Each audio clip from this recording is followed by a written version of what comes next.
Okay, am I on? Yeah, I hope so. I pressed the button.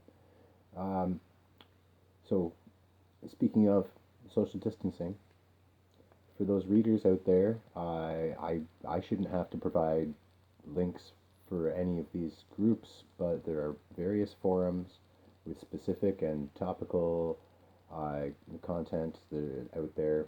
Um, and, it's not that I shouldn't have to, but, if I shouldn't have to provide links because I'm not the one to tell you what you like. So, look in if you have interests, look out there into all the social groups, all those networks. Facebook, Twitter's fairly toxic, but it's very up to date, and it's the only toxicity is people refusing to see that other people have differing opinions, and and that leaks into argument over what truth is. But we'll leave that on there. And if you have specific topics, I suggest Facebook, and there are plenty of groups out there. Um, I just want to read this one thing, and you can't see anything, but I'll move this stuff later. Cleaning will be on the agenda today. If anyone else is stuck at home, I suggest that we all start to clear out some of that clutter and get ourselves organized onto good, healthy routines, and also to, you know, um, declutter our lives and get things set up into ways that work well for us to continue our own survival, especially locally in your own personal space, because that's where everyone tells you we have to start at home. So more on how to cope with being cooped up, um, and parenting and stuff. I have something from one of my family members. She's a mom and staying at home right now, and got the kids there and stuff.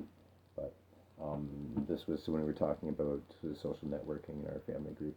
Which, by the way, if people want to stay in touch with friends and family, chat all the chat groups. You can create your own groups. So start one and start inviting your friends to it.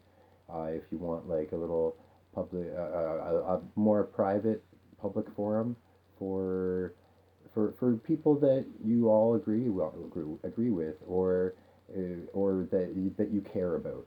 Um, and so on my family group here, my one of my cousins had said, yeah, that yes, online is a gray area for lots of people. It's hard because we really try to keep a balance with the kids and screen time, but right now it's a way for everyone to communicate. Um, so she's thankful for a couple of the group chats with mums and friends that keep her sane. So this isn't just about socializing and networking, which is a great way for everybody out there looking for jobs. And I know I'm hard on a lot of the opposing political factions to any of the stuff I say online, but boomers are in dire need out there.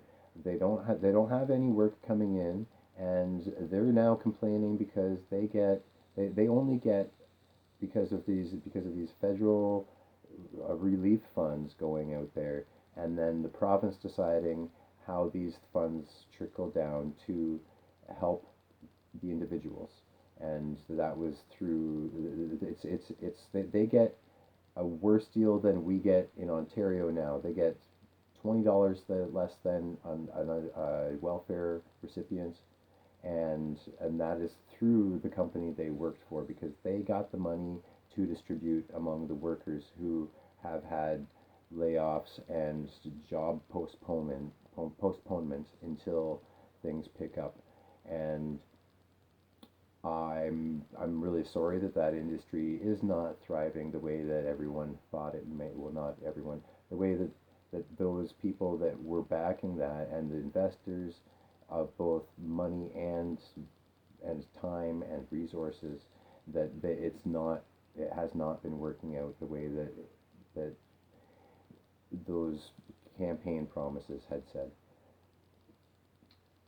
Um, so yes, find good ways to keep yourself sane and network, because there I'll be going into more of networking on how to even identify what skills we have now, because our industries are all changing, and those old skills might not be as applicable as they used to be. So we all need to look into where those job markets are, and how to redesign our job search efforts.